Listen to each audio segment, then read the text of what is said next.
How can you clean your tote system?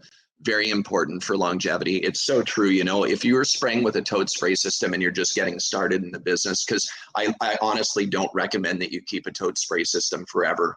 I really always recommend that there's an evolution to your growth. You know, there's this evolutionary process where you start with, you know, something that you can really afford from a budget perspective. You're able to get started on the right foot and you're able to grow from there. It's so important to reinvest into it. So if you are operating a tote spray system, just know that you don't have any paddle agitation inside the tank.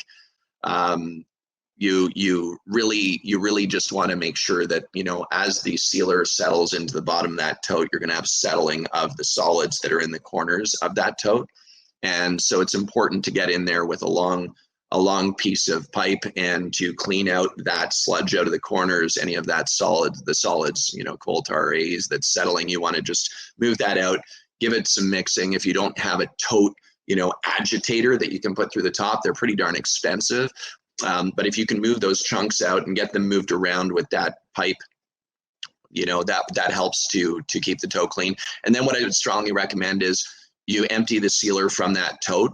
Like, make sure that you're emptying the sealer from that tote as you're going through your season. And usually that tote, when you do empty it, it's good to give it a good flush, a water flush, and make sure that you're not just disposing of the dirty water into a yard or, you know, a sewer or something. Make sure that you're using that sealer water, that murky water, compromised water.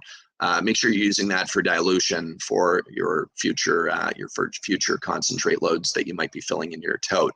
So you can reuse that water within the concentrate. Hopefully that helps, but you definitely want to clean that out